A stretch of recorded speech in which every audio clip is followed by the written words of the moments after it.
Hello, everybody. Are we, Kelly, or I'm not sure if we're at it. So it's just me and Santos, not you. Is that the story? So I get to see you, but nobody else does. Santos, how are you, man? Good, good, good. And yourself? I'm doing well. Um, I was supposed to head down to Mexico, but I'm kind of weighing that out right now. So where do you want to start, Kelly? Do you have a place that you want us to start? I mean, there's so much to talk about in this. What's going on in the world? You don't care. You don't want to Gentle- join. You don't want to join us on screen. You look lovely. Oh, well, thank you. But no, this 2 hours is for both of you. You can discuss whatever you would like to. You both can share screen. Enjoy your time. If you need me, I'm always here. Okay. Well, will you be monitoring chat if there's any questions? We Santos and I love questions. Yes, I absolutely can. Okay. Great. I'll start off by just saying, I think the majority of your listeners, and I could be wrong. I took a little survey in the chat earlier. I asked if anyone thinks the Earth is a globe, and I didn't get any yeses. So it's getting more and more difficult to find globe Earth believers. So that to me shows how this movement, I don't want to call it a movement, I just call it an awakening, a lifting of consciousness, is really taking off. And the globe trolls, they want you to believe that flat Earth is dying. That's their favorite comment. Flat Earth is dying. You guys are morons. But it's not dying. It is surging faster than I've ever seen anything else surge.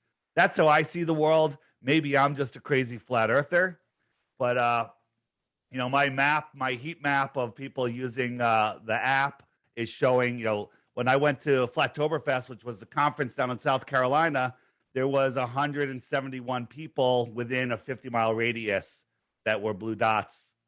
And when I came back, there was over 200. So just, the couple days I was gone, it's growing everywhere.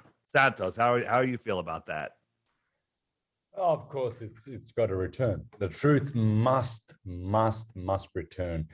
To think that these dumbed down, educated know-it-alls with absolutely no shred of an evidence, of not even a half of an evidence, with no scientific experiment, with no real proof of their globe in which they demand that we presented, to think that they are laughing not only at us, but I say to most of the guys, are you laughing to the Mayans, the people who gave us the Mayan calendar, because they were infinite plane stationary earthers?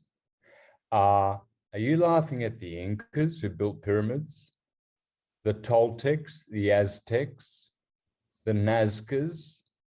Are you laughing at the ancient Egyptians who only just a couple of hundred years ago, with the destruction of Tartaria, was the knowledge of the stationary plane T, Earth, that we live on? So it's only been a couple hundred years. You see, every single culture in history knew that we lived on a stationary horizontal plane. There will be the odd guy who will argue that and say, oh, no, well, there is Aristophanes and there was this guy and this Greek and this. These guys were inserted. These guys were manufactured. A lot of these people of history, they're not of history at all. What you have to do is, you don't go to these guys who proved with their shadow sticks that the earth is such and such and all that bullshit. What you do is you go to the books, the sacred books and their cultures, and you will find that in every sacred text, you see, a lot of people these days, they think sacred is, oh, that's old duddy, fuddy-duddy stuff now. We're scientific now. It's the science. You know, these days we give people V's and J's, and we're so sophisticated. You know, we can kill them in about 5 minutes with our treatments. So they laugh at all of these people with no evidence, nothing at all, and they think they're laughing at individuals called flat earthers. They're not laughing at us. They're laughing at their very own ancestors, which is despicable. It's despicable that they haven't read books. They don't read books, old books. I'm talking about real books. You know, Santos. Sorry. I'm out there talking to different people every day. The trolls follow me around. They have nothing. They have nothing. Their best arguments all turn out to be flat earth proofs. Okay. Yeah. We're inverting all of their arguments into flat earth proofs. And it's unbelievable how weak-minded people are. I just did an interview the other day with a guy that is a diehard glober. And his co-hosts, his 4 other co-hosts, were all laughing at how bad I just completely embarrassed him. But he could not see. Like, he's in a mindset where I think he said before the show, he goes, there's nothing you could say that it's going to convince me the earth is a globe. Well, that says it all right there, because that is a truth. There is nothing I can tell him that will convince him that the earth is proof, because he has set that up for himself. Just before, I don't know if you were listening to April and Jay, who are always so positive, and they, you know, how they say that they've what was exactly what they were talking about, coming into your abundance, and the way you do that. And Santos, you know this is the simplest thing. Just do what you love. Follow your heart. Follow your passion. This is my passion, because it's so fun to wake people up to reality. It is so rewarding that my whole life was, you know, I live in the East Coast in America. Money, money, money, money, money, right? Everyone wants to make their money, money, money. As soon as I stop caring about money, money takes care of itself, right? I'm not worried about that. I am here to help people, if they choose to, see the world that they have been given and that has been hidden from them. Yeah, same here. My attitude has changed significantly in the last couple of months. I cannot see any reason at all why I should even respond to someone who is convinced of the PSYOP lie, which is satanic. Not even a yes or a no. I cannot give them any energy. If they really, really think that they are living on a sod of dirt, which is traveling at 650 million miles every single hour of history. Now, 600, there's no material known to man, there's no material known to the universe that can protect a sod of dirt wrapped in soft water and an atmosphere filled with butterflies. There's nothing that can protect it from burning up in a split second at 650 million miles an hour. Why? Because that's 870,000 mark. 870,000. It's 100 times faster than this hypersonic sled. Watch it go by. So the speed we're chasing the sun is 100 times faster than that. Okay, you know, flat Earth. When you're explaining the heliocentric model, it's literally pure comedy at this point. I mean, it is so ridiculous that you have to laugh. Right? We're going 100 times faster, 10 times faster in our just orbit around the sun. Okay, and then we have this. Nature doesn't lie. Why does it, Santos, let me ask you the question. Why does that lake look like it's perfectly still? Or this one? Or this one? Or this one? Why does that look flat and still? Because we're corkscrewing through space? Or because it's flat and still? It's just logical. I made a video, I just posted one recently, probably 2 or 3 days ago, and it's called "Is the Earth Dead Still, or is it flying at 650 million miles an hour?" Well, it's simple. It's so simple. The answer is the Earth is dead still. I'm sorry, you're wrong. This is flat and still because of gravity. Gravity. And the Earth is so big, you won't notice. I mean, I can't help but laugh at these. Now, you don't respond to Globers at all. There's so many Globers, I don't even read their comments. But there's a few that if there's an audience of other people that are like, what's going on here? I will respond just for the other people. Like the guy I was talking to the other night, I knew I wasn't going to wake him up, but I think I woke up his entire audience. I think he now has gone to 0 followers. Okay. I took them all. And, then there was people like Owen Benjamin, when he first started discovering, talking about the moon landing being fake, and he wasn't a flat earther, and he thought flat earth was stupid. So did I. So we went over there. I got in front of him. Owen quickly got it. He didn't lose his audience. He converted them all to the truth. They're all flat earthers now, and they're all thriving better because of it. Yep. Okay. Yep. That's what people were saying about me in 2015, because I was one of the early ones. I started talking about it at the end of 2014. I've got 4 videos where I can prove that. Anyway, I remember. Yeah. All right. And so all of a sudden, this onslaught of people attacking me. Santos is going to lose half of his followers. He's going to lose disrespect. He's going to ill repute, all of these things. Nothing of what they said happened. My followers doubled. The good ones, the people that I liked, stayed on and became flat earthers and intelligent and sexy.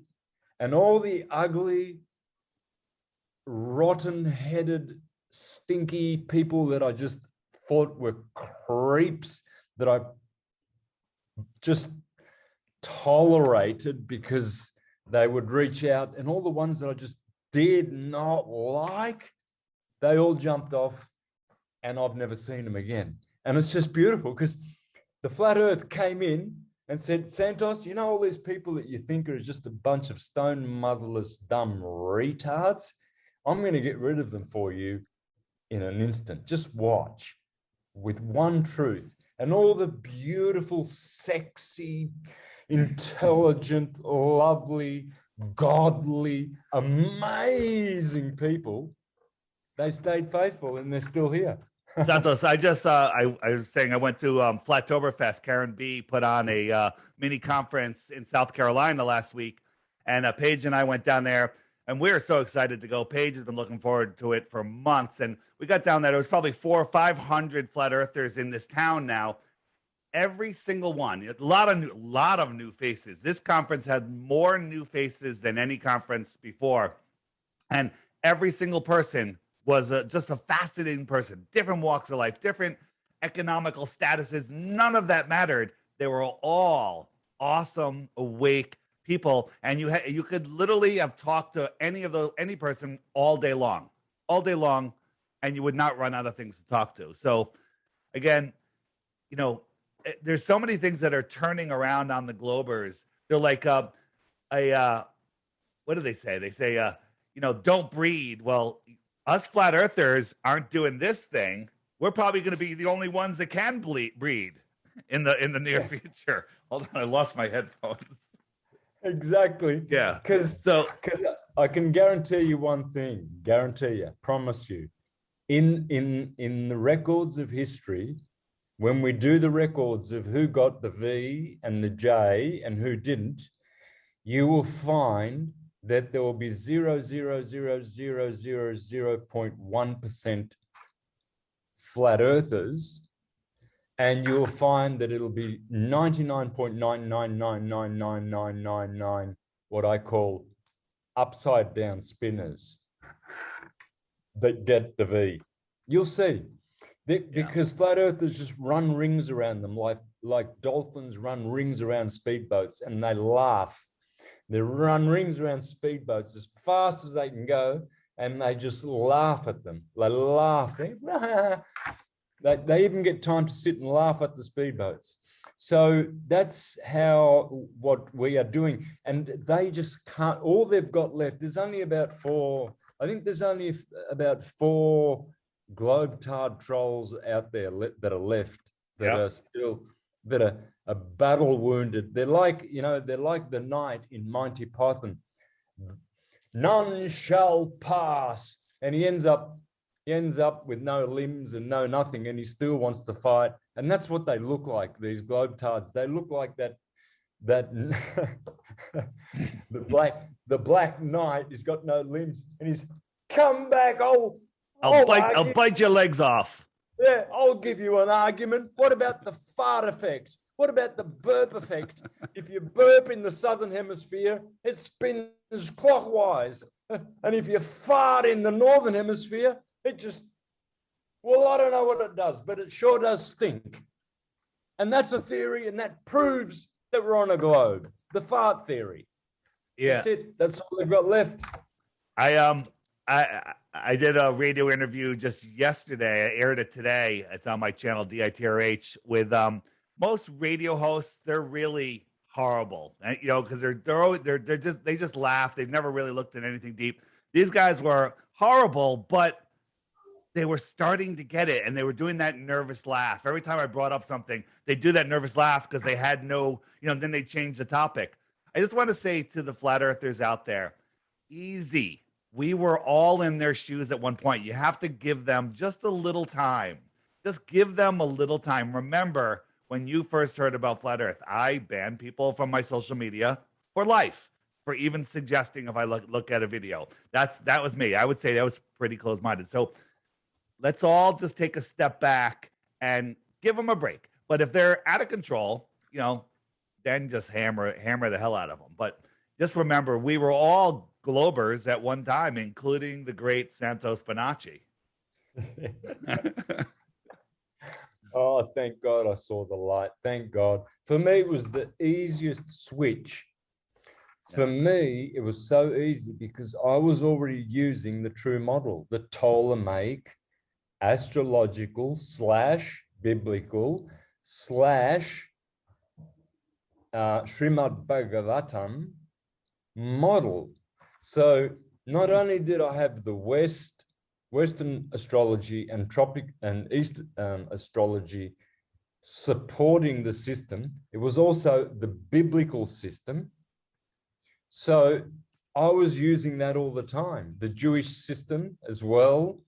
So even though I was using Copernican explanations for the correct model, I was still using the correct model because I always had the Earth at the bottom, as Ptolemy had it. Then there was the moon, then the ring of Mercury, then the ring of Venus, then the sun, then Mars, then Jupiter, then Saturn. So, that's... Kelly's asking, where do penguins live? Kelly, we both give you permission to speak into the microphone. That was a comment in the chat, and I thought that was a good one. If there's the ice wall, where do the penguins live? So let's not talk about ice wall. It's not an ice wall. Ice wall is a psyop by the Game of Thrones. All right, that would make you think there's a wall around a disc in space. It's just the shoreline of ice that never melts because the sun doesn't get close enough. This is the shoreline of our world, the outside of the pond. Large bodies of water need a container. Anything bigger than a drop of water needs a container to hold it in. Maybe a few drops can make a little shape, but once you get over a gallon of water, it needs a container, and the shoreline of Antarctica is our container. So we know that penguins live in the Arctic. They say there's penguins in the Antarctic. I think there are, but I don't know. I haven't been there. I haven't seen any penguins. You know anyone that's been to Antarctica that's seen penguins there? No, not at all. There's no life there at all. Captain Cook said there's past the 65th or something latitude, he said, not even is there a piece of wood the size of a toothpick. There is no life at all anywhere in Antarctica past the 65th latitude, I think it is. No, you know what? I think it's even earlier than that. It's like in the late 50s. But whereas in the north, you can go to about 80, and you're still, there's life. There's all kinds of life. Yeah, and there's people, you can spend $10,000 to $50,000 or more just to go for a couple days on a guided tour to that little peninsula in Antarctica. I'm wondering if they've brought some penguins there, like a little zoo where they show you some penguins. Okay, yeah. I mean, that's not crazy. I mean, go to the zoo. You see a panda bear. Do panda bears exist in the wild? I have no idea, but it makes no sense that they do. Okay, how can a panda bear that has no way to defend itself live where there's lions? Maybe they taste bad and the lions know that. I don't know. Crazy stuff. Yeah. Yeah. So that Antarctica that people go to that swear they've been there, and therefore I know that there are people in Antarctica. I know people that have worked there, and we have some friends, clients of Pages that went there this year, but they were barely allowed off the boat. They were that when they were on the land, they weren't allowed. They were escorted, and I think they go right here. They literally go right to here. Now this looks small, but this is bigger than many countries, and this is all you get to see. You don't go out here in the outer space. Yeah. Okay. So you can go, and there's like 15 different companies that you can sign up for these very expensive trips to Antarctica. Do a little research. They're all owned by the same guy. They're all controlled. There's one guy that owns every web domain, Antarctica trip, Antarctica vacation. One guy owns it all. All these different companies, they're all the same company. Why is that? Jesus, it looks more and more stupid for the Globies every day. Every day they get their panties pulled down. And yet, at the same time, every day, all the great works of proof and evidence we live on a flat earth gets removed by the tens off YouTube. They're just removing all the great old videos, all of them. Yeah, that's why I'm not on my app. I have links to all of the videos. If you want to learn about it, my app. You don't even need my app. Just go to my website, theflatearthpodcast.com. I think the playlists are all there. You can find the videos there. So I've been compiling them. We're also backing them up. I have a great guy that's backing up all of the featured videos on Brighteon.com. That website has so many flat earth videos now, and it's only good ones that are there. So you can find this stuff, if you know where to look. If you Google flat earth, like the globe head I talked to yesterday or the night before, you Google flat earth and you end up with Professor Dave, who is a snarky actor who just gaslights and what's the other one? Gaslights and strawmans the hell out of us, and they got nothing. They got nothing. It's Absolutely. So people say, Dave, how do you do this? How do you do this? Right? And I ask myself, how the hell I do it? And I go, it's easy. I'm right. When you're right, it's easy to argue with anybody. When you're right, it's like, I don't go in nervous anymore. I'm offering 3 Bitcoins for 1 proof of the globe, and I have 0. I could make it 100 Bitcoins. I don't have 100 Bitcoins, but it doesn't matter. There's no proof of the globe.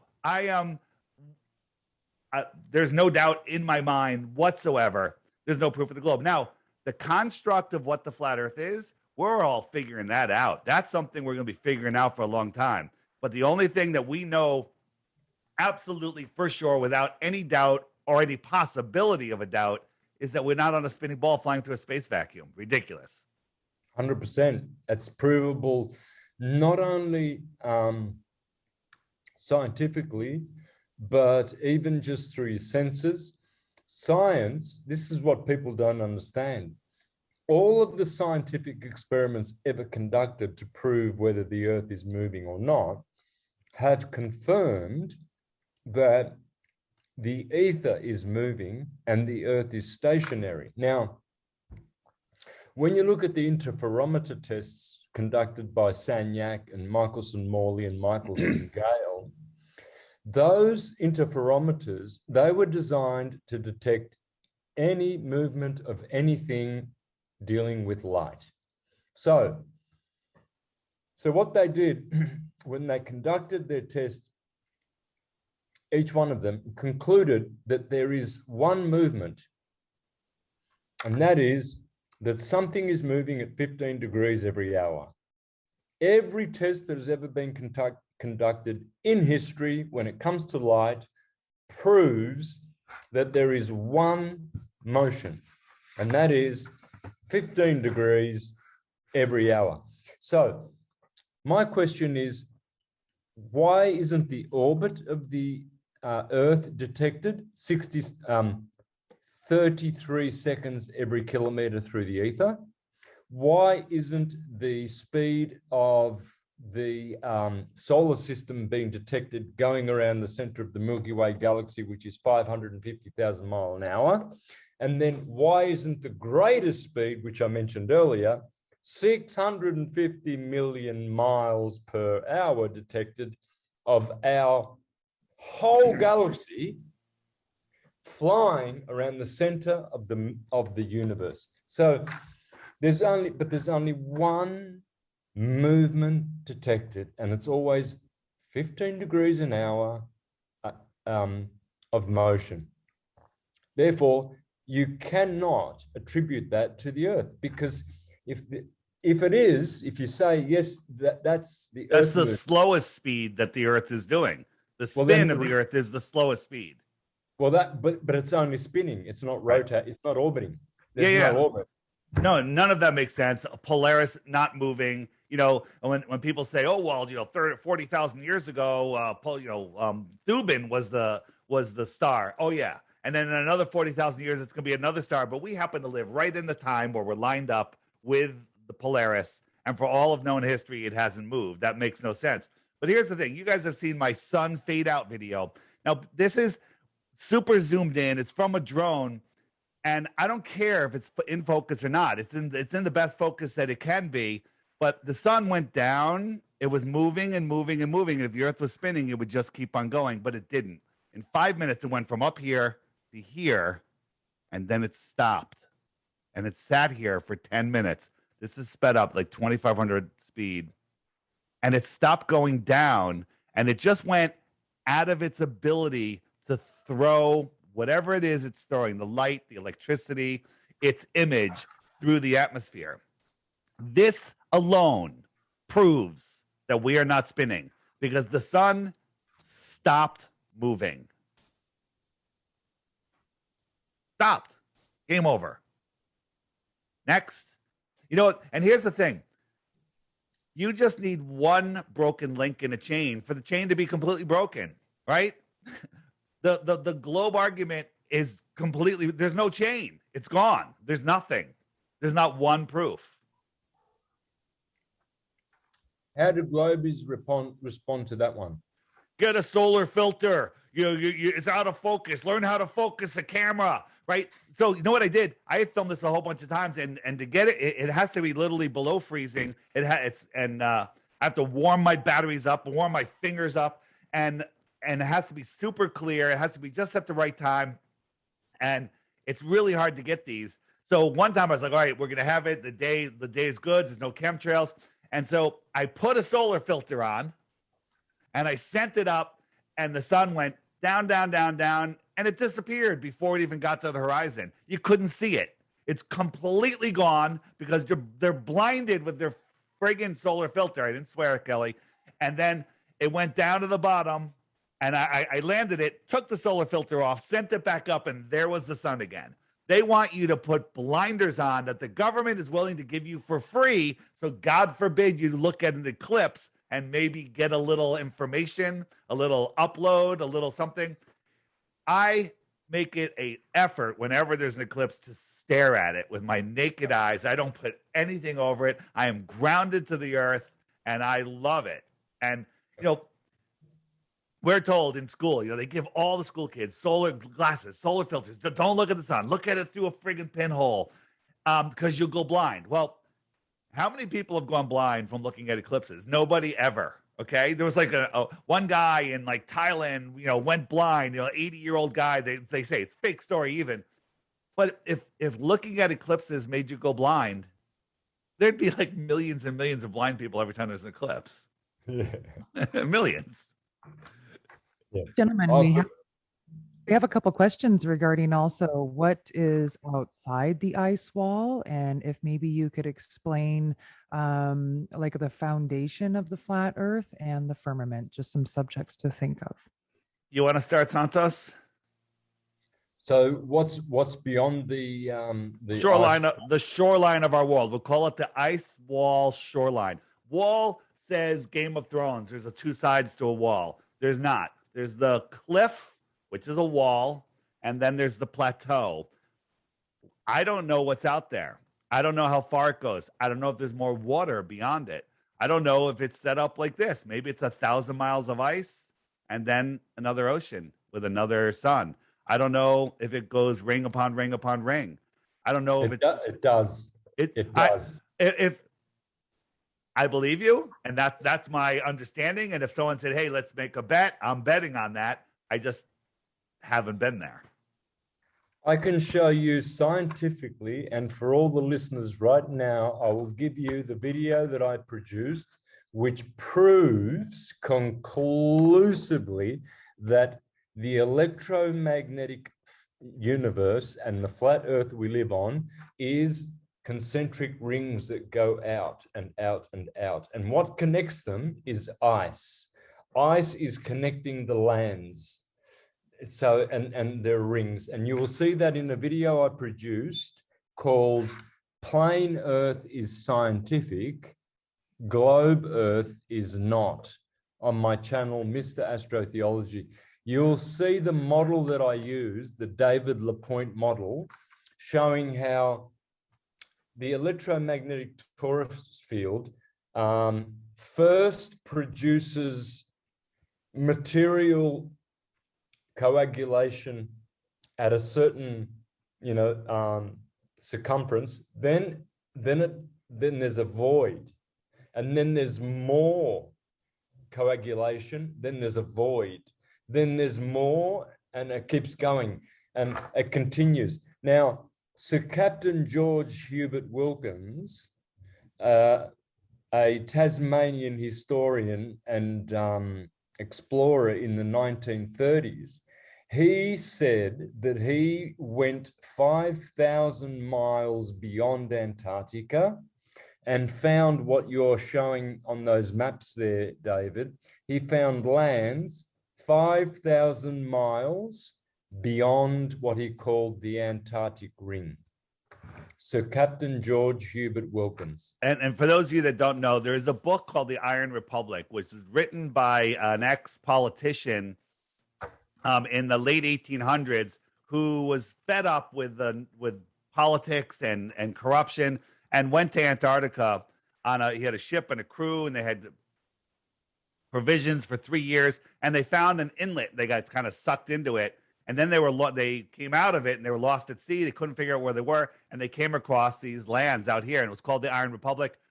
Amazing society, whole different governmental structure. Money was completely different. It was just an advanced society. And basically it was people that were fed up with the tyranny here in the 1600s that moved out there. You can find it on YouTube for free on the Morgiles channel. Just look up the Iron Republic. It's a 5-hour read. Great for a long drive. I just listened to it on the way down to South Carolina. And you can also get the book also available. I believe it's on Amazon. Great story. And then whether it's true or it's not, because we weren't there, I believe it's true. It doesn't matter. They were in the 1800s, 1901, 1902. they were talking about, they had all these ideas of land beyond Antarctica, governments out there, amazing stuff. And, and I say this in all my interviews for the newbies, if this is more land, it's extra land, extra territory, and somebody lived out there, Santos, in this outer space area, and they came to visit us in here, they'd be in extraterrestrial from outer space. Okay? I mean, the idea of extraterrestrials coming from distant stars is the dumbest thing ever. It's so dumb because people can't fathom the distances. Did we cover that question? The what's out there? I mean, yeah, I think we did. Did we? I think we answered it. Well, yeah, I would say there's way more lands, and concentrically goes outwardly. It's like Russian dolls. The whole model, that's the model of an atom anyway. What is an atom? Right, an atom is a nucleus, and what's around it? Shells, right? Shells. What do they call them? Shells. So, yeah, well, you'll have, say, carbon will have 6 electrons, but there'll be 2 here in the first shell. Then they'll have the next shell, another 2, and then another 2 in the next shell. So you could call those domes, those one like you're showing there. They're just the shells of an atom. You're actually looking at an atom in macrocosm. So the guy in Animal House, when he was sitting there smoking and getting high, talking about a whole universe in his fingernail, that's real? Yeah, well, everything's. Did I just date myself? Everyone, I guess. Does everyone know that? Kelly, do you remember that scene in Animal House? Or is that before your time? No, I watched Animal House. Okay. Where the guy the professor was talking about the whole universe in his fingernail in a cell, and everyone's like, "Wow!" And there is infinitely small and infinitely large. I believe that we're on something much bigger. How about this? I'm curious in your opinion on this, Santos. Everything from every rock to every piece of dirt to just every piece of material on this earth was once alive. It is still alive. It breathes. Yeah, it is. It's the body of the demiurge. Okay. So the originating point is what's called Krishna. Krishna expands. Now, in the Neoplatonist model in the West, we say it's an emanation. We call these emanations from the monad. So what happens is Krishna would be Christ, which expands into Vishnu, which expands into Brahma, which becomes the body of the God, and we are living in the body of that God. The Neoplatonists said that we are like the suns, the stars in the heaven are like cells in the brain, like the pia mater, the brain of God, the demiurge. So in one way or another, man is the measure of the universe, and man is an atom, and we are the model. Our body is the model. The Egyptians, that's why every temple is in the shape of the T, the shape of the human body. The altar is always here in Aries and Taurus. Gemini is always the 2 arms. Cancer, and then Leo, the heart, and Virgo, the belly. That's where all the people sit down in the cathedral. And the altar is always in Altor, the Taurus, which is the neck, the cerebellum. The cerebrum is Aries, the Lamb of God, or the Hiram Abith in Masonry. So there's only that one model. Every temple is made in the model of the universe and the man. But where the earth is the heart. It's an anagram for heart, and it is the plane of inertia which goes across through your heart, across the whole earth. It never stops. Your heart actually pulses and makes a radial wave which goes forever. I love first time I heard that Earth is an anagram for heart was on Marty Leeds video called I'm spacing on the name. It's called what was Marty Leeds video? Somebody, Zach, help me out. Um one of the videos that really woke up a lot of people. It's called the Flat Earth, the Ultimate Litmus Test. Anyone that hasn't seen that, look it up on the Marty Leeds 33 channel. You can also find it on my app under documentaries. If you haven't seen it, it's a must see. And if you have seen it, you should watch it again. Okay. Did you watch all the Iwaranon videos, Santos? Yeah. Do you know he just came out with another one 2 days ago? Yes. Okay, you saw it. What did you think? Pretty good, pretty good. He's got a lot of really good research. There's just something about his view of the Bible and its being only a literal work, which kind of irritates me. He doesn't see that such a thing as the perennial philosophy exists, and Christianity is only a small part of that. That, you know, there is, you know, Buddha is actually Christ in their language. Yes. He doesn't understand that. He thinks that Buddha is evil and that only Christ Jesus and only Christianity is the true way. But he doesn't realize that they are all actually other forms of Christianity. There's no difference. I get it. And we're coming from the same page there. I don't 100% agree with everything that he says, but I leave the stuff I don't agree with and I take the good stuff. No one's going to get it all right. That's what makes this place is amazing. No one's going to get it right, because if you get it all right, the game's over. Yep. No one individual, but I think the Academy will. That's why. What academy is that? What academy is that? Syncretism Society Academy, all Virtual right. Academy. Yeah, because there will be an academy of teachers, of instructors. So within all of those minds, as they are continuously pulled together, there, yeah. That's what I'm saying. We all pull from each other, and the whole truth will be gathered by many. Yep.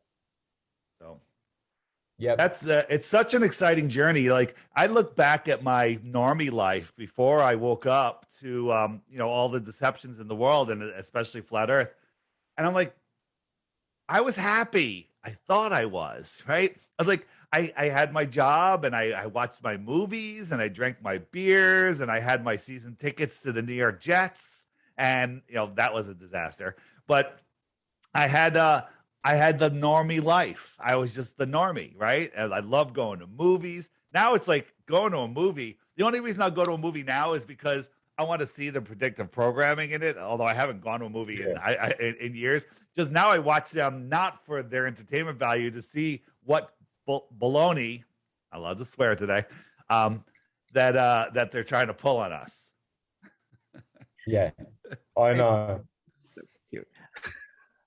Go ahead, Kelly. Go ahead.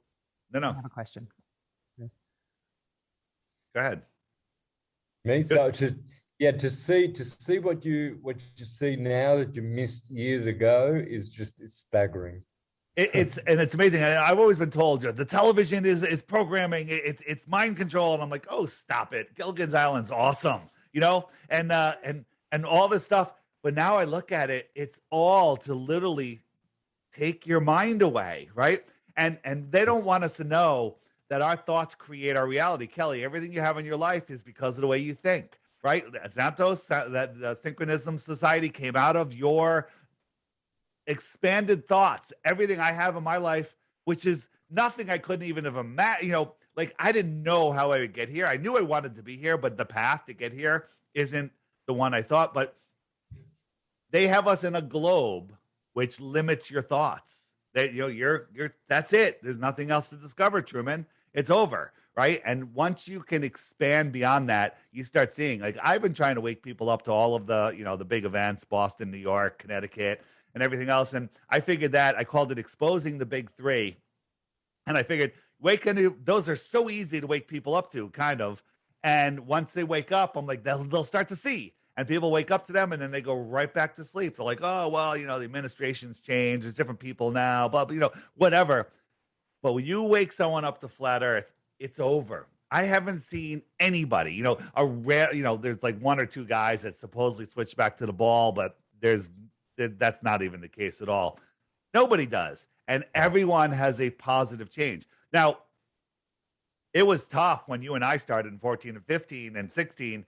You know, you said, you know, you got all the heat and everything, and, you know, you lose friends. Now it's easy. Now, like, as I was saying, it's very difficult to find shows that aren't like, yeah, you know, I'm doubting the globe. That's they're at least doubting the globe. If you're doubting the globe, by the way, you're a full-on flat earther. You just don't know it yet. Yeah. Okay. And so it's getting more and more difficult to find these shows. I did find two this last week, and that was amazing. Yeah. Those are I don't know. The one I did with the 5 people and the Globey, the other people didn't even say a word through the whole show. I got wound up. I mean, I didn't get to bed until like 3 a.m. after that one. It's like I get so wound up because I'm trying to get this information. I don't know. It's a game to me. It's all just a game. I guess that's it. I love games. I love puzzles, and I love roller coasters. What's better than 2020 and 2021? Okay, yeah. Puzzle game roller coaster. That's where we live. So the question that came up is, how is there a correlation with Tesla's teaching of the torrid field, the 369, and everything being energy, frequency, vibration with flat Earth? Go ahead, Santos. Yeah, that one? Yeah, the 369 is quite simple. The answer to that, it's electromagnetic. They are the perfect electromagnetic numbers. How so? Because every cycle is a 12ness. 12 is the magic number, right? So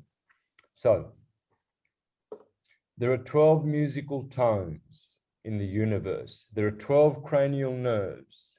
Our bodies are made of carbon 12. There are 12 systems in our body. There are 12 30-degree segments along the ecliptic of the zodiac. 12 is this universal number that cannot be denied. So 112 equals 12, which is 3. 2 12s is 24, which is 6. 3 12s is 36, which is 9. 4 12s, help me out, Dave, I'm going slow today. 48, 12. Right? Which is 12, which is 3. Yeah. 369, 369. It's 12. The number 12, which is the universal cyclical number, always does 369, 369, 369. Every time it does a revolution. So every revolution is 369, 369. So think about this. You know, we know very little, you know, in normie world about Tesla and stuff other than, you know, he had some great, amazing ideas. Why don't they teach that in school? They teach us to be good slave math, accounting, geometry, you know, basic arithmetic, which is important. They don't teach us about sacred geometry, right? When I learned about sacred geometry, I watched every sacred geometry video, you know, from your stuff to, you know, there was a series this cartoon, I forget what it's called, something science, whatever, phi science, whatever. That one, that was like my introduction. And then I came across Randy Newman with Vortex Mathematics, right? He's still up there. You watch his stuff, it's mind-blowing, and I never heard of it in all of my education. Mind-blowing stuff. Why are they not teaching us that? We know why, because they need to keep us dumbed down and not realizing what this world is, what power we have, what power there is. Okay, we live in this self-sustaining, amazing, powerful system that we used to have access to, and they've cut us off with chemicals, with fear, with horror, with mind control, with the globe, with the news. I always say the news, north, east, west, south is the acronym. They're steering our minds with nonsense and fear. Yeah. That's that's to keep us away from our center and knowing that we are electromagnetic. Once we understand that we are an electromagnetic organism, we can then begin to manipulate that force. And then once you manipulate that force, you become a magician. That's what a magician is. He knows about magnetism. You see, so how they do that is quite clever. They use a force called electricity, which is a polarized redshift, blue shift transverse wave, and they make everything electrical, electric motors, electric this, electric that, electric, everything's electrical, and nothing is magnetic. And yet they put magnets in front of your eyes. They do this. They say, "Oh, look at this magnet! Isn't it amazing? This power. That's free energy. Look at that. Look at that. You can that movement, that acceleration between those two magnets. That is energy. You don't need electricity. You don't have to burn anything. You can do this. In fact, if you had a train and you had massive magnets and you put them like that along the track on an angle like that, you would be pushing the train along. And in fact, that's how they work. That's how these free energy high speed. But Santos, this would go against national security. I think you should be arrested and put in jail for even suggesting such a thing. Yep, I know. That's yeah. There's so many people that have come out with these things that were either bought up, stolen, killed. That's what they're hiding. They're hiding the way for us to be free. They control us with energy. They charge us for energy. They control our minds with the globe. They control us with their fiat money. Their monopoly money matches the color of our money, matches their monopoly board. And they just, people like, it's all about, they're doing it for the money. They're not doing it for the money. They're doing it with the money. They don't need money. The elite, they need something, they type it into a computer and they have it. They don't need money. There's no accounting. Yeah. Crazy. Yep. Exactly. Yeah. And they want us not together. They want us separated. But we need to keep getting together. Again, this meeting of Flattoberfest was amazing. I'm so energized from being around all these amazing people, and they want us separated. I just watched a video today. Mark Zuckerberg, what he's doing with Facebook, he's turning it into a virtual world where basically people are just going to put on these VR goggles and stay in their house all day and pretend that they're buying stuff, and they're traveling and having meetings. They want us separated. They want us as little, power units for the Matrix. I don't know what the heck's going on. Yeah, I heard about that. He's calling it Meta. Yeah. The Meta world, which is an anagram for Atum. And guess what? All is Atum. So everything goes back to Atum. Whatever you do. The perfect word is actually going back to Atum, the true model. Wow. This world is amazing. What do you think is going to happen in the next couple of years? Is it set? Does it matter? Are we going to make the difference? Are we setting the course? I feel that the awake people are creating the world that we want, just like we always do. And they need us to agree to their nonsense for it to happen. Right? Yeah, for sure. Yeah. So people like, oh, what can I do? I'm one person. Well, you are a massive influence. One person is a massive influence. And, just like they wanted to have all these wars in the Middle East. And I was like, they can just start the war. They can just do it. But they needed us to pound the war drums energetically. Right. So they did the whole New York City thing. And then everyone's like, pound the war drum. I did it. I pounded the war drum. We got to get those bastards. Okay. And because I was asleep to any of that. But now they can't do it without us. And I think enough people are waking up. That's why I love doing this, because people are waking up. People are withdrawing from the system. When you wake up, it's like Neo in the Matrix. He unplugged from the system, and now he's just got to sort it out and take his power back. I always tell people, compare Neo at the beginning of the first movie and at the end.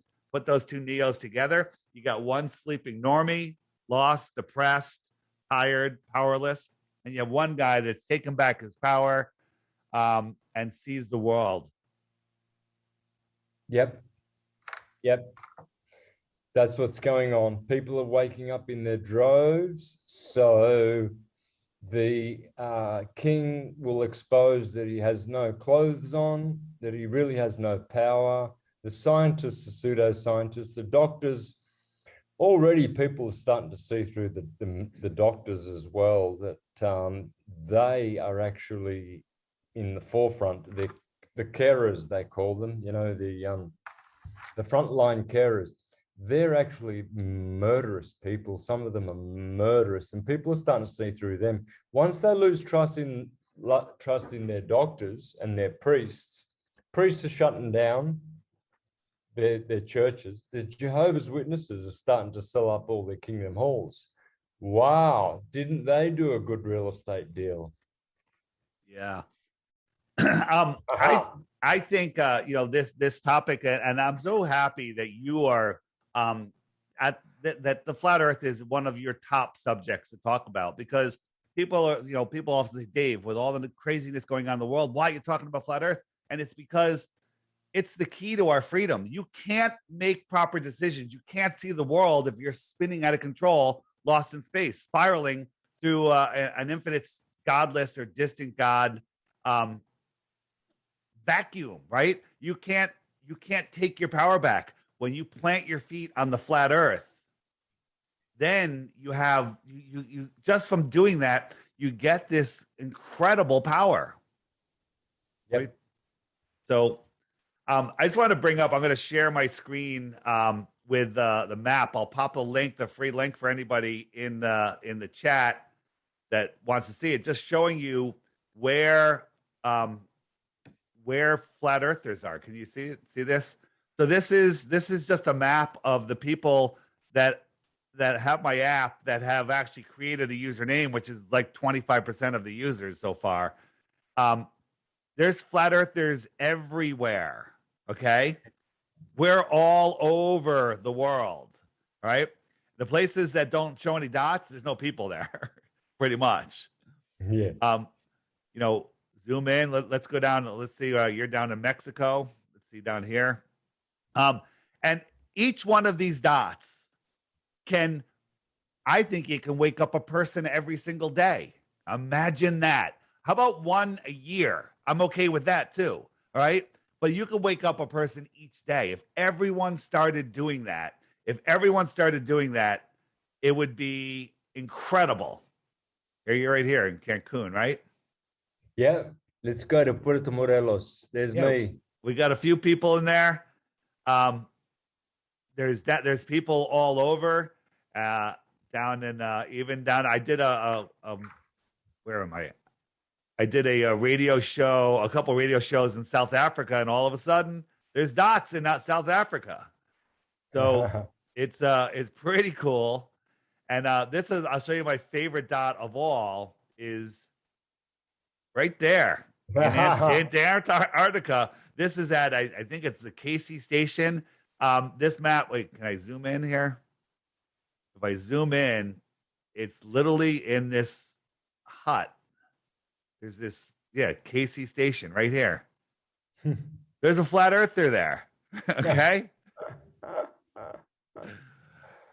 Pretty cool. pretty cool. And now these are only the people, the only dots that you're seeing are the ones that have their, when some people turn it off when they're done using it. So their dots aren't even there. These are the active users right now. When I first started, we had like one in New Zealand, and then all of a sudden, here they are. I'm wondering if all these people know each other. Okay. Yeah, Wow. these people should be meeting up every week. Yeah. Yeah. On my app, there's I just implemented. If you don't have it yet, you need to update your app. There's a radius. You can choose 5 kilometers, 10 kilometers, 50 kilometers, something like that. And it'll tell you how many people are in that circle. And then you can send a group message to all of them. Hey, we're meeting over at the Syncretism Society today at 3 o'clock or tomorrow at 3, whatever. And you can have these instant meetups, instant new friends. Pretty cool stuff. So I'll pop this in the link in the chat so you guys can save it if you want to just zoom around. It's kind of fun. Here's the Middle East, not the Middle East, the United Kingdom. Be fun to find one in like one of like Buckingham Palace or whatever, or it'd be pretty cool. So I'm gonna stop sharing. I'll pop that in the chat. And what was the name again, David? What was the name of what? The app? The app is called it's a long convoluted name. It's called the Flat Earth Sun, Moon, and Zodiac Clock app. And you have to make sure it's by Blue Water Bay because the Flat Earth Society already has a knockoff of it that will gatekeep your mind. I'll just put up a thing on the screen right here if you want to see it, which is, if I can find it, here it is. It's called the Flat Earth Sun, Moon, and Zodiac Clock app. Check it out and have a good time. People love it. Just read the reviews. Don't buy it. I'm not here to sell apps. Don't buy it. Just go read the reviews. That'll turn you into a flat earther if you're not already one. Yeah, for sure. Here, I'll put in the chat map. Boom.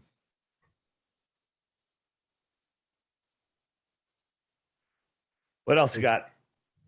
It's the ultimate intelligence test, David. The ultimate intelligence test is the flat earth. The ultimate ignorance test is the globe. I tell people they're ignorant. Like some of them, I'm like, you're ignorant. I was ignorant. But by the end of this show, I tell them at the end of the show, you're either going to be realizing there's a problem with the globe and realizing that you need to look into it farther. I don't want to say become a flat earther right on the show because you need to investigate it yourself. Or you're going to be willfully ignorant, right? Being ignorant is one thing because we're all, trapped and it happens to us. But then once somebody shows you and you refuse to see, you are willfully ignorant. And that is horrible. I would never want to be that. Yeah, ignorance is acceptable, but arrogant ignorance is not. Simple. Right. Right. It cannot be tolerated in my books. There's, you can't be arrogantly ignorant. That gets you into a lot of trouble. A lot of trouble. Correct. If you're gonna argue intelligently, you're gonna have really, really good, solid arguments. And I'm afraid that most, if not all of these defending the Copernican satanic model, they don't even know how to argue. They've got no skills in arguing, or not arguing in a negative sense, but arguing a point. You have to be able to argue your point. It means to be able to give it validity and to be able to support it. They don't have anything of that. They have what's like circumstantial evidence. They have, well, what about everybody does? Why would things like, why would pilots and governments, and why would they conspire against, well, haven't you seen some of the things that they've done that are absolutely, why would they bomb innocent cities like Nagasaki and Hiroshima, killing innocent people. Why would they willfully put stuff in what they call V's, but are nothing other than euthanasia injections? Why would they put stuff in there that they know is harmful to the... Well, obviously there is something wrong and there is a conspiracy there. So if you... Wait a minute. Wait. Hold on a second. You don't trust somebody whose parents started a eugenics program called Planned Parenthood and who thinks that the world is way overpopulated and wants to complete it. You don't trust him with your health by injecting something into the human body. I don't want to get a strike because Dave took down the stream. He started talking about this stuff. That's crazy. People are trusting the guy that wants to depopulate the earth. Okay. Yep. That's insanity, right? God didn't create me perfectly. I need Pfizer to make me perfect, right? They're so upstanding. Yep. And become their patented property because that's what they want. They want their model or as many of their products into your body as possible so that they can have as much property as possible. It's all about property acquisition. It certainly is. It's and the way people have fallen into this, the way people just believe it. I mean, they're controlling our minds with cartoons. It's all cartoons. All the stuff that we believe, people believe it's because they were shown cartoons. They were told by a lying guy in a bow tie that we're on a spinning ball. You know what? Bill Nye, the lying guy with the bow tie, did not lie that boats on a ball would go over the curve. That's not a lie, because they would. He lied that we're on a ball, but boats on a ball, as they go away, would disappear from the bottom up based on the curvature.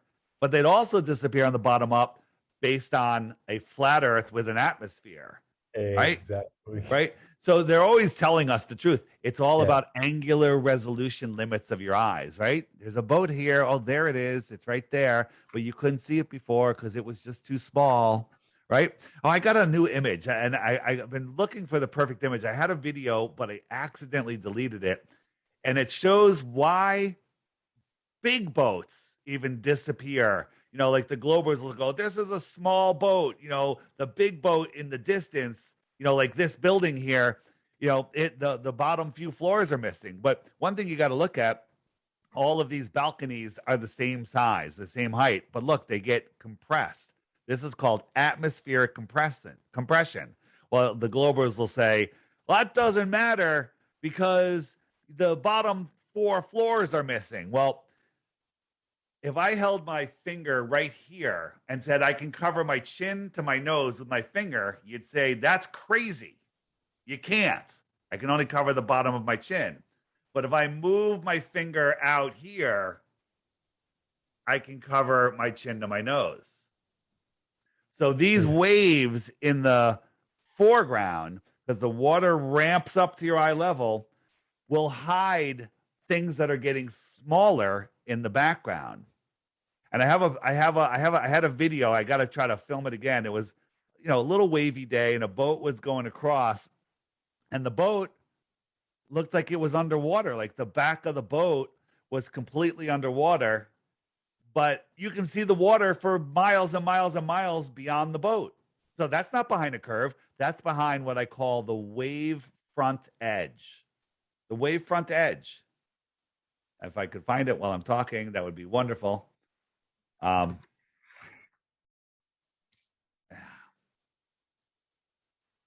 Here it is. Look at this wave front edge. So this boat, and it's better when it's going, right? This whole deck, there's guys on this deck, the whole back of the boat is gone. Now, if it was out a little farther, if it was out here, you would say, oh, it's over the curve, right? But it's not. It's just this bigger wave here is hiding the boat. But it's not the curve because look, the water goes out and out and out. Now, if this boat was way out here, just beyond these waves, the whole bottom half of the boat would be missing because the boat would be smaller. Those waves are bigger, right? Yep. And that's how, whoops, I lost my headphones again. Stand by, I can't hear you. Hey, Dave, can you? Yeah. Hey, Dave, can you step out of the picture? I'm going to take a screenshot of that. Oh, I can send it to you, but All right. Send me that one and the other one before. The one just before. That was a beauty. Thanks, man. The cartoons. Yeah. Yeah, the controlling our minds with cartoons. You got it. But this is there's more. You know how when the elite are doing something, I'm sorry to call them elite. When they're doing something, there's more than one reason. They're spraying the skies for more than one reason. Okay. Of course. Well, there's more than one reason that a boat will disappear over the curve. Atmospheric conditions, wave conditions, the miraging conditions, perspective. It's all, there's a whole bunch of things together. So it's never just one. And there's different things. So they disappear at different distances. This is the thing that I've been trying to say, that if the Earth is a ball 24,901 miles around, like they tell us, their curvature math says that a 6-foot tall person standing at the edge of a calm water should see a physical horizon no more than 3 miles away. You have to emphasize the no more, because the physical horizon's there. Now, some fog could roll in and make it 1.5 miles away. Okay, the horizon, when it's misty out, it's very short distance away because I can't see any farther, so that's as far as I can see. But nobody thinks that the sun is setting behind the water. If you're watching the sunset over an ocean, that it's just 3 miles away, that physical edge is 3 miles away. That's ridiculous. But that's what their physical ball dictates. It dictates a physical horizon that you cannot zoom in past no more than 3 miles away. Just go out. You don't need any equipment. You don't even need your reading glasses or your regular glasses.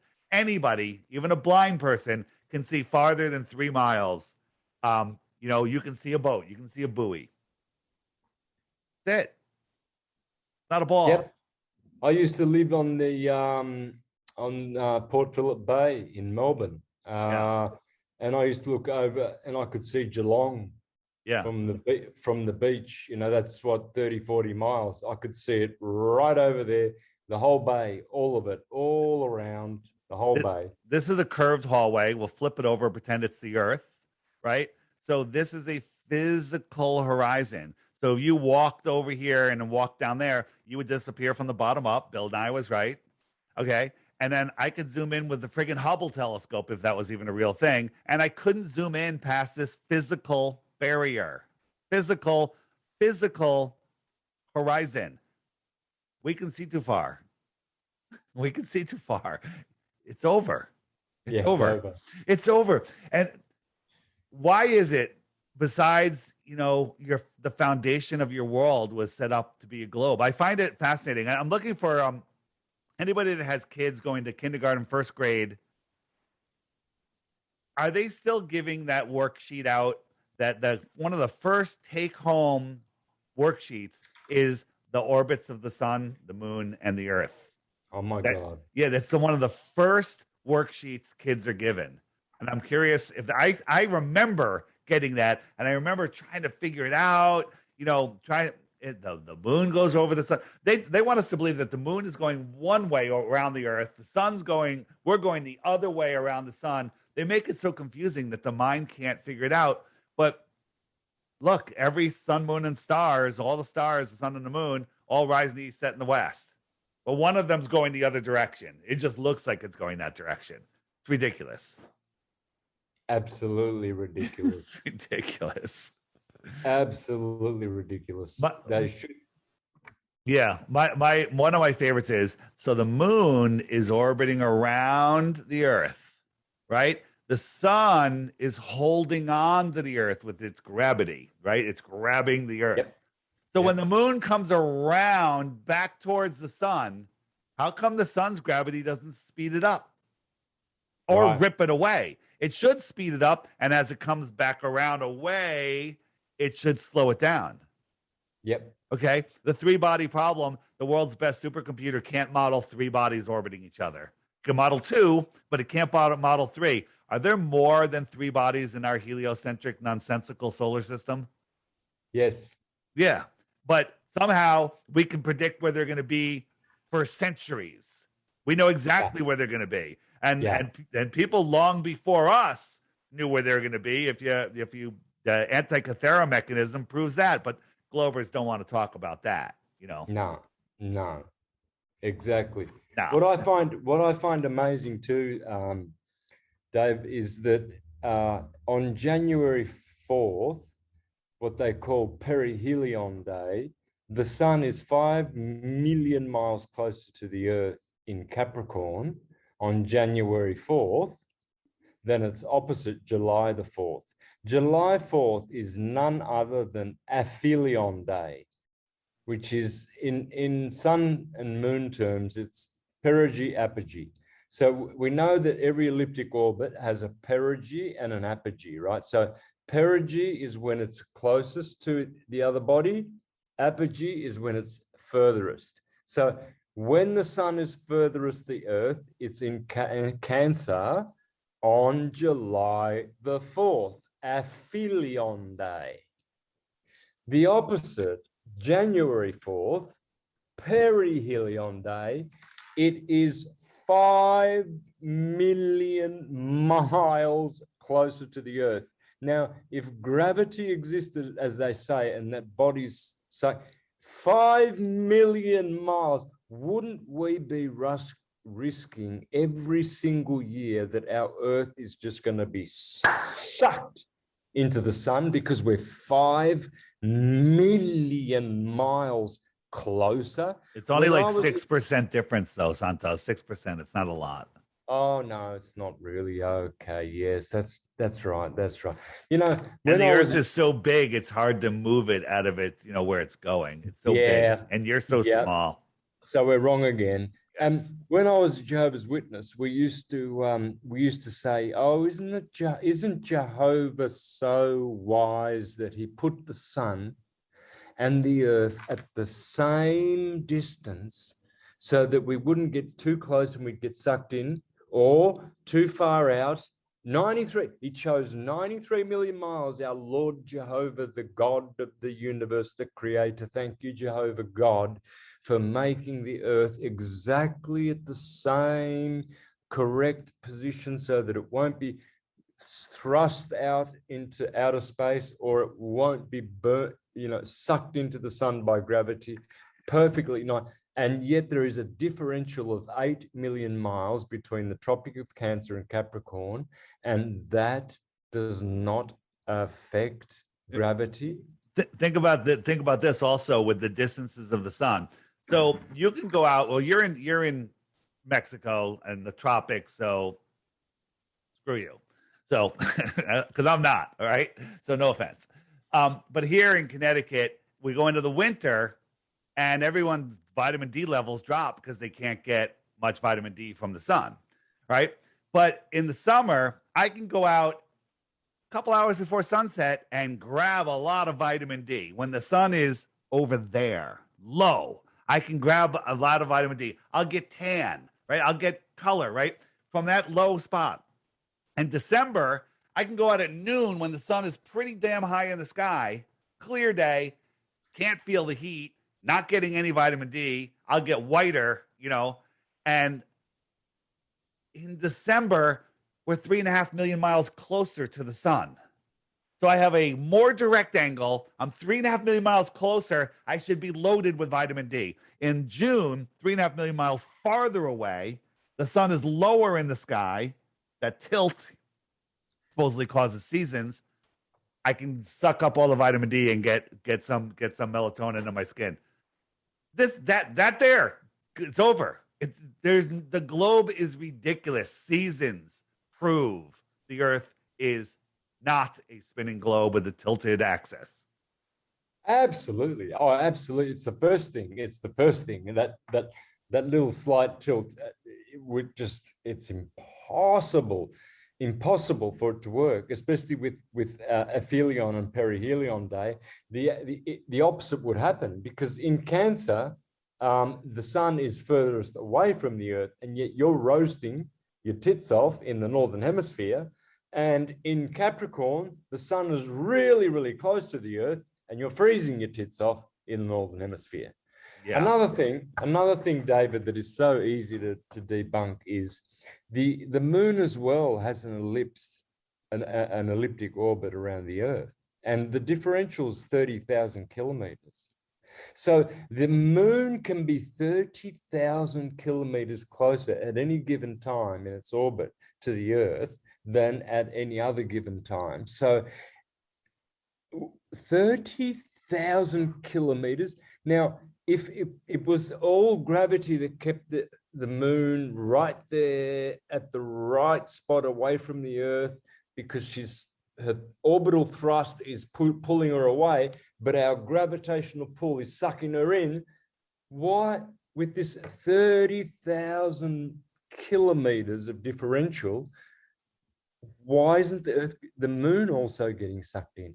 And if the moon is elliptical around the Earth and the Earth is elliptical around the sun, whenever there is a solar eclipse, guess which two planets are always the same size every year, anywhere they are along their elliptical orbits when they have a solar eclipse, wherever they are, perihelion, perigee, apogee, perihelion, apogee, or aphelion, they're always the same size, and yet the sun is millions of times bigger than the Earth. I never thought about that. Again, it's endless. It's endless. It can go, look, the list can go on and on. I can sit here for ever and ever and ever and ever and ever. Here's one thing that is my favorite one. My favorite one is this. Where does the moon disappear to for 60 hours every month?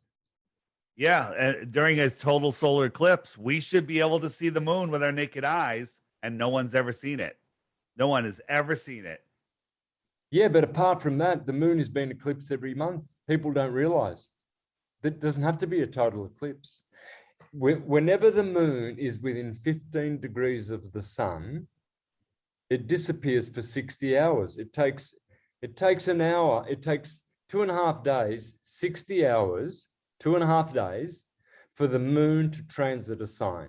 So if the sun is in the middle of Libra, for instance, and the moon enters at 0 degrees Libra, it will go invisible when it gets within the 15th degree. Then it will pass the sun. It will be eclipsed. It gets eclipsed every day, every month, every single month. There's an eclipse of the moon because it disappears. It disappears from the sky. You cannot see the moon. Isn't that because it's just not powered up? There's no light to project into our system? Simple. It's because the sun's magnetic light is canceling the dielectric light of the moon. They cancel each other. The sun cancels the moon. Okay. Out. Simple. And that's what astrologers have said. Marcus Manilius, 2,200 years ago, Firmicus Maternus, he said that when any luminary comes within 15 degrees of the sun, it becomes what is known as under the rays or under the beam of the sun. Therefore, it becomes burnt. Therefore, it becomes invisible. So how can a moon rock ever just disappear? And then when it does appear, you see 7% of crescent and the other 93% is blue. How does the moon, wait a minute. The moon is blue? Well, it is, because you see a 90% full round moon every month at the new moon every month. It's blue. Well, the whole thing that the sun, a gas ball in a vacuum, that's fun, okay, is holding on to a whole string of planets that are go out for millions and millions and millions of miles, and all the planets are holding onto their own moons because of gravity, but the sun's gravity ignores all of them, ignores any lineups, all the gravity from each planet ignores the other planets. It, what it is people aren't able to process that amount of thinking, to think how illogical, how impossible that is, right? And then they all talk about gravity. This is going on in Australia right now. Upside down people, okay, with trillions of tons of water. But meanwhile, there's people on the space station floating because they're falling around the Earth while it's corkscrewing through an infinite space vacuum. Something's wrong with the globe model. When you go to Ecuador, really, there is 1,045 mile of linear and angular velocity, and yet there's hardly any tidal waves, tsunamis, or anything. That you can go to the beach, you can have a nice tranquil day at the beach. So I would like to ask the globe which is it? Is it the gravitational force that is stronger at Ecuador, or is there no centrifugal thrust from that 1,400 mile an hour? Because at the North Pole, there's no linear, there's absolutely no, well, very, very, zero almost linear velocity. So, I mean, and when you land an airplane in Boston, you're only doing the Earth's only going at about 600 mile an hour there. So what instrument in the airplane are they using to adjust for when they land in Boston, as opposed to when they land in Guayaquil in Ecuador? Which is that instrument? I have a bigger question. How does the bathroom work up here? Because I don't know how I'm going to use it, because I really got to go. I know. You open your mouth. All right. Right? And you pull your willy out and you piss right in your mouth. There you go. I mean, I don't have any budget. Give me $63 million just one day, okay? And I think I could do better than this. All right? So, hey, excuse me, Mr. Upside Down Astronaut. Can I ask you, please, why did you forget to bring a camera? I mean, I know you brought your toilet paper and your toothbrush to perhaps clean your anus after you poop yourself, and you brought your mother's and your grandmother's photo, and you brought your teddy bear to show people how it floats in the air and everything, but you didn't bring a camera of the globe that you swore when you came back. You said, oh, we saw the curvature of the Earth. We did. We saw the ball. We saw it. But what? Did you hear? Where are the photos?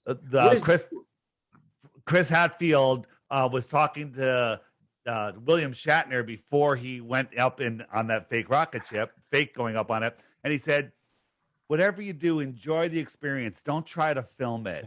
Just enjoy it. Don't try to film it. I mean, come on. Yeah. Okay. And would you work with an engineer that is stupid enough? See, this is how my intelligence works. If I was going to go up in that rocket and I'm talking to the engineer, I would say, where are you going to mount the cameras so we can show the world history? Show me where the cameras outside are mounted. And the engineer will say, Yeah. Think about this. The SR-71 is a marvel. It's so slick. It's like a razor blade. And then look at the space shuttle. Here we go. SR-71, like a razor blade. It goes Mach 2.3. Any faster, it starts ripping apart because of the drag on it. This thing goes 25,000 miles an hour on the way out. Okay. and it's got PVC pipes going down the side of it, right? It's got all sorts of square crap on it. 25,000 miles an hour. But check this out. When it's coming back in, it has to come in with its heat shield because it's going like, I forget the number, but it's really slow and it gets red hot. It's going like 5 times faster on the way out, but it doesn't need a heat shield. Okay. This thing is a joke. Okay. And people just, I believe it. Here's one to completely destroy the space station. I mean, the shuttle. The shuttle went up.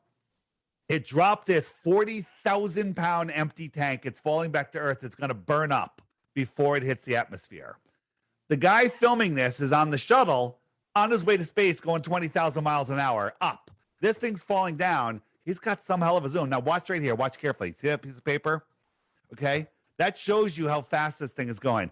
This is a balloon. Look at the PVC along the side. This is a PVC pipe. It's like this big around. Okay. Yes. Or it's even bigger. Yes. And this thing was going like 20,000 miles an hour. Give me a break, right? This thing is going, I think they're actually filming up. I think this is just like maybe 1,000 feet in the air, and it's a balloon. Another piece of paper went by. I guess the pilots that are on the helicopter that are following this, guy's going up on his way to space is keeping this in focus. That's ridiculous. That's insanity. Insanity. They don't think, brother. They are. Their minds are controlled by demons. Right. And then they do this crazy thing where they transport the tank to NASA, and it's a parade, and it goes through a whole bunch of towns. That is a metal tank. People can knock on it. And they do that, and then it goes there, and then they fill this thing up with helium. The whole thing, rockets are helium balloons. No people are ever on them. The only person to go up on a rocket was what's his name, who killed himself trying to do the stunt, Mad Mike Hughes, who the media goes, this guy tried to prove the Earth by jumping into space. He jumped 1,800 feet like Evel Knievel, and he killed himself. Okay, he wasn't even a real. That whole thing is all. I don't want to get into it. The media ran with that, like this crazy flat earther was trying to jump 1,800 feet in the air to prove the Earth is flat. No, he wasn't. He wasn't. He was doing a stunt. He had a billboard that said "Research Flat Earth." That's it. Yeah. Right. This thing is 4 million pounds, and it's blowing around in the wind like a bouncy house. Yeah. Okay. Do you know why it's blowing around in the wind like a bouncy house? Because it is a bouncy house. Yeah. It's just a helium balloon with some fireworks on the bottom. Okay. Yep. It's just nonsense. It's all nonsense. It's all nonsense. Oh, I wish I could wake all of humanity up. We would be wasting. This is what the Bible says: do not bow down to false idols. Yeah. This is shooting out some smoke. It's not going that fast. It's lights. Those are lights lighting this up. This is just a helium balloon going up. Okay. And people are like, well, I watched it. You watched it from 10 miles away. You're right. Minimum 10 miles away. And people want to believe, right? Here is the only proof that the Chinese landed on Mars. Look, watch this thing. Watch the shadow. Watch the shadow, how good it is. Look at that. Yeah. Yay, we landed on Mars, right? High fives are coming. That's the only proof that they landed on Mars, okay? And people just eat it up. People eat it up. Look, they're clapping. They're going to hug, too. If they hug, it's got to be real. Oh, they're hugging. It's real. Yeah, it's real. It's real. The hug seals the deal. That seals the deal. Real. Yep, they always hug. Freemason hug. Yes, another lie, another victorious lie, Freemason brother. Yeah. And here, this is my favorite. I told the Glober the other day, after watching this, you have a choice. If you believe this is real, you're hopeless, or you have to realize it's not real and all of space is ridiculous. Look at this thing. This little flame is lifting up this multi-million-pound rocket that's eventually going to go to Mars. Okay, look at this thing. This is probably real smoke. Now look at it. You can tell it's filmed from low because the ground shot, it's getting it at an angle. But then when it switches to the other shot, it's way high in the sky. Very interesting. And so watch. Now it's stopped. Now it's free falling. Now look at the speed of the smoke. This thing is 40,000 pounds. Now watch the next edit. Watch the smoke. Different speed. Ready? Look. It's barely moving. That's just the steam coming off. Okay. Oh. Now look how high. Now look how high it is all of a sudden. This is the onboard shot. Okay. Oh. This thing is free falling. It's like 40,000 pounds. Okay. Free falling. Now it's going to look how high it is again. It's going to magically turn on the engines and you're going to have the hero shot underneath it. Watch. So somehow they get underneath it. Okay. Watch this. Edit underneath. Now watch. 2 of the 3 engines are going to go out. 40,000 pounds falling from the sky. 2 of the engines went out. Look at this flame. Look how we're not moving very fast, right? If I was driving in a car 10 miles an hour, the smoke would be coming off fast. CGI smoke. This thing lands upright and everyone goes, yay, we're amazing. Okay? Look at this thing. This is a combination of CGI, nonsense, helium. And they didn't launch anything. Okay? Oh, there it is. There it is. Okay? And people just like, well, it's got to be real. It's got to be real. Why would they lie? Why would they lie? Oh my God, humanity! Humanity is lost and lost in space. Look, they are lost. Watch this. See-through head. See-through head. Their only comeback is cosmic rays affect the film. Well, this is digital. I don't know. This is just all nonsense. Maybe he was hanging from wires. Maybe he's on a zero-G plane. It's just absolute, complete, and total nonsense. Right? Here, let's. I haven't shown this in a while. Do you know what this is? No. Kelly, do you know what this is? You can talk. Ghost Kelly. She's shaking her head for those of you because nobody can see her. I can see her. Okay. This is the USA landing on Mars where they're going to fly a helicopter in a 1% atmosphere. Now, 1% atmosphere. We watched the Red Bull guy jump from 127,000 feet or somewhere around there, and his parachute didn't open for a long ways because the air was too thin. At 127,000 feet, the air is way thicker than the 1% they tell us is on Mars. Okay? This is the only proof that we landed on Mars. Okay? You know who's laughing at this? Three good buddies. Hartman, Kyle, and Kenny. They're laughing at this. Okay? This is the only footage, the only evidence that we have that we landed on Mars. It gets better. Okay? Look at the girl. She's got a double mask on. That's good. That's good. That's good. Right? Parachute opens up with no atmosphere. What's going on there? Okay? Who's filming this? Forget that, right? This is going to come down, and this is the all the people that are in the control room that they keep cutting back to. I think that some of them might just be fresh out of space camp. You know, these people, they're watching the data. They're watching this. What happened if it crashed? Did they have a video of it crashing? Look how intense she is. Look how intense. This is good, right? What is she doing? What is her job? I'm curious. What is her job?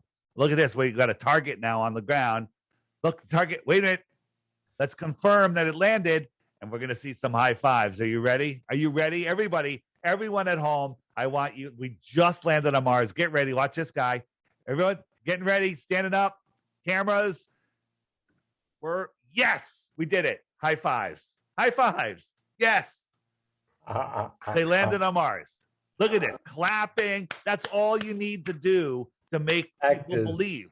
This is all of the proof. Then they flew a helicopter on Mars in 1% atmosphere. Oh, wait, guess what? At sunrise, it's 120 degrees below 0 Fahrenheit.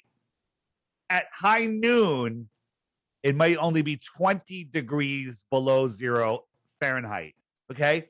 I challenge anyone to get a camera, a drone, a battery, anything to work in just the warmer temperature, negative 20 degrees below 0. It doesn't work.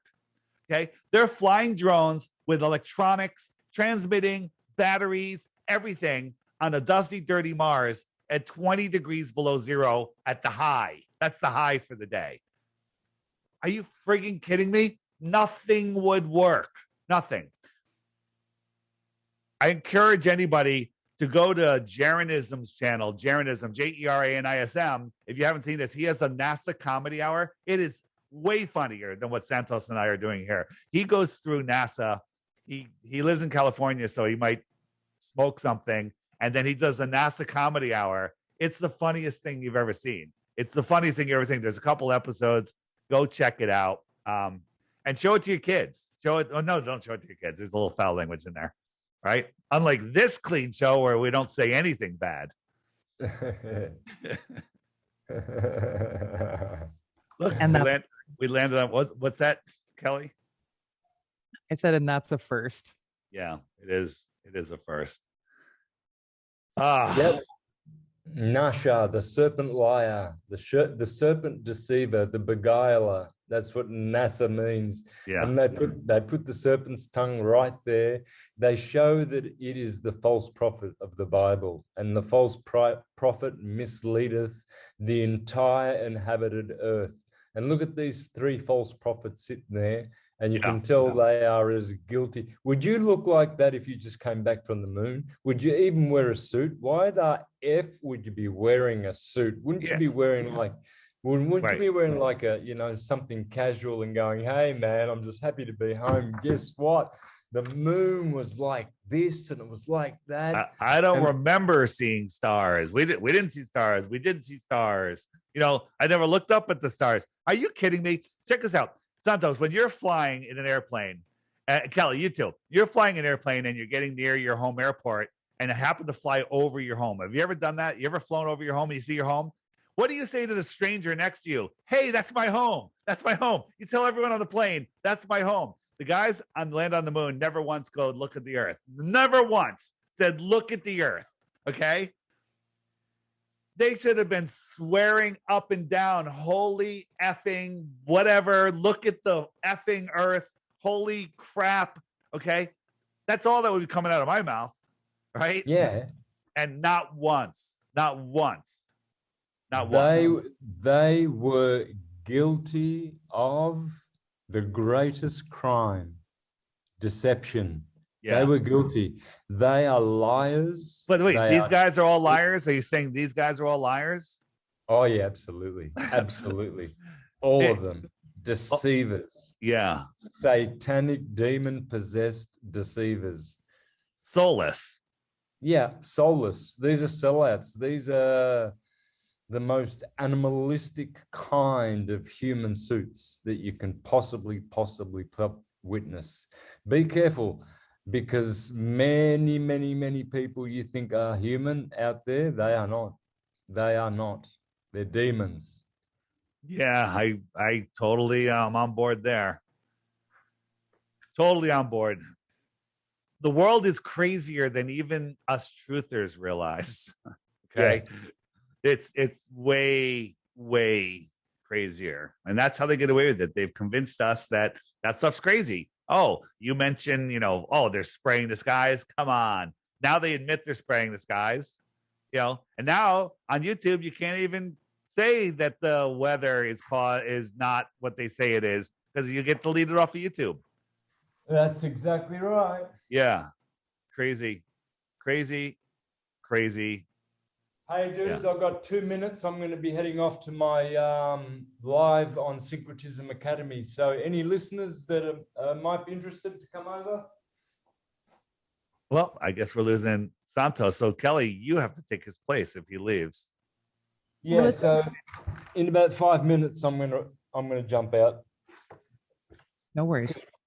At the top of the hour, I have to do our Saturday weekly live Zoom. We got people calling in as well. So yeah, it's getting pretty popular actually. Last week we had about 100 missed phone calls. Wow. Yeah. People from all around the world were calling us. Just wait till we get on the next Zoom show. We'll have you on. Yeah, I'll bet you'll get about 1,000 calls. All right, I'm in. Let's do it. We have a show next Yeah, week, I believe, Santos, right? yeah, we are. Yeah, Okay. we had Ken Wheeler last week, and there was about 100 missed calls. Fun. This is the Tupac rocket because it's a hologram. It's a hologram.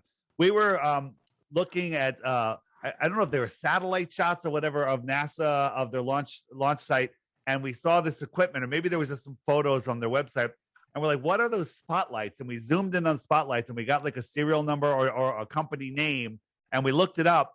Holographic Projection Company on NASA's lawn.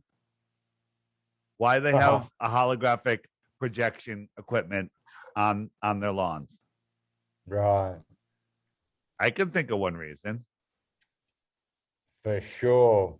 Right. I could think of plenty. Right. And then this, have you ever seen this stunt plane, this crazy stunt plane? You can when this doesn't have any sound, but if you hear the sound, it's amazing. This is complete CGI. And people just believe it. Because the sound goes with it. You got the smoke, you got the moving camera. It's all CGI. Wow. Yeah. Wow. Yeah. Mind control on steroids. People have no idea, what they can do. It's crazy. Yeah. And then we watched, this is the landing of the SpaceX rocket on the drone ship. SpaceX rocket, right? This is a Russian movie from, I think, 1959 or whatever. Okay. They pre-programmed. There it is. And then we see this one. Now I'm a windsurfer, kite surfer. Those waves are huge and it's windy as hell out there. That you could probably barely stand on that thing because it's heaving and hoeing. But this thing, which is like 10 stories tall, it's landing in a windy day on a rocking raft and it doesn't fall over. Are you kidding me? Are you freaking kidding me? There's no, they couldn't even land a helicopter, on that thing on that day. All right. Yeah. But this thing's falling out of the sky. And if you watch the whole video, it's the same as that other rocket. All of a sudden, these little fins come out, a little burst of flame, and it stops. And it stays upright, and it lands on a raft, heaving in the ocean. Unbelievable. Unbelievable. Hey, I'm going to try something, guys. I'm going to unplug from my Ethernet, and I'm going to tether to my phone. If it works, I'll be walking with you all the way to the office, which is only about 5 minutes away. If not, I'll say goodbye to you now. Thank you, Santos. All Greatly right. appreciate you being able to be here today with us. This was phenomenal. Thank you. That was lots of fun. I wouldn't mind a copy for my channel because I like funny stuff on my channel as well. Yes, sir. I will make sure. All right. Thanks. See you guys. The heliocentric model is the funniest thing out there. I have a 100 Bitcoin challenge, which is a joke. Find something dumber than the heliocentric model. Anything dumber. Anything. There's nothing. There's nothing dumber. No. Nothing dumber at all. What is this? Hey, this seems to be working. I'm walking out of my house and we're still on. It's because of the satellite coverage. It's very good over the Yucatan Peninsula. Oh my God. I can't believe it. I'm going down my steps. We're getting to test out his cell coverage. All right. Okay. Let's see what happens. I'll tell you what, we'll go straight to the office. Now this, if he goes down. That stupid freaking tree. Oh, he hit it. He tripped? Yep. Fun. All right. So out the front gate I go. I can't believe this, man. Wow. There's your upside down rockets, your Astronauts, where he sticks the microphone right into his neck. For those of you that haven't seen this, they're in separate rooms. It's a green screen setup, and he's holding the microphone and went right into his neck. And Chris was still able to sing perfectly upside down. Again, Chris is upside down, and so am I. Wow. Yeah. This is how friggin' easy it is. So friggin' dumb. So dumb. That's why I get fired up sometimes when I'm talking to these people. I recommend, for those of you that haven't seen my interview with the baller, you can find it on the Flat Earth Podcast Facebook page. It's the one that has 6 people in the thumbnail, and it was probably my most fun globe smashing interview ever. I needed a Valium afterwards, which I didn't have, but it would have been good. So I ate a gummy, and that helps.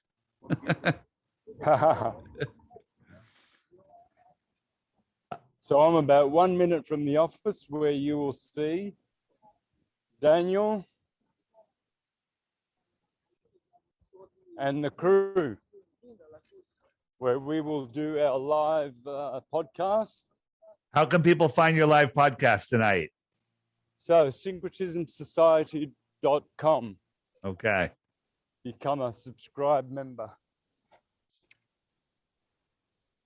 All right. Anything else you want to talk about before we No, not in particular, man. I just like that Suez Canal thing there. Some people saw that, and they I did a debunking video just on that, but the Globies still came out in full force, trying to debunk. You're breaking up now. The stupid idiots that they are. All right, Kelly. Mike. You're breaking up.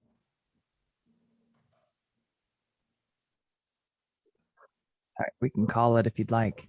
All right. I'm good. Any questions? You can find me at flatearthdave.com. If you don't have my app, you want to check out the app as a tool. Don't get it because I want you to buy it. Get it because it's going to help you wake up other people. It's the best tool for doing that. What's up, buddy? Hey, Daniel, what's going on? There you are. Doing good. Suez, huh? Good. Hit him with the Suez. Yeah. There's no curvature. Everything merges into perspective.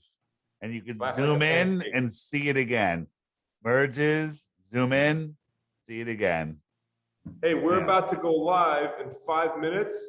Everybody tune into Synchronism Society's YouTube channel. We have Rebecca Rodriguez, our sovereignty special, jumping in deep. Yeah, they've got their marathon thing. Oh, yeah, do they? Yeah, I'm so sorry about that. I thought you guys were ending. Yeah, no. In that case, don't log off. Don't log off. But you can see it later, right? They can see it later. They can see it later. Love you, David. All right, guys. All right. You. Kelly, I guess that's it for us, for me too. Yeah, we're good. Thank you very much to both of you, because you're still here for a moment. Thank you, Dave. I greatly appreciate your being willing to change your schedule to be able to accommodate this marathon, even with your traveling, and being here with us today. It's greatly appreciated. No problem. My pleasure. I love talking to people about this. That's all I do. I love my life. Life is awesome. Well, you have a wonderful evening, David. Thank you very much for your time today. All right. Thanks. See ya. Bye, everybody.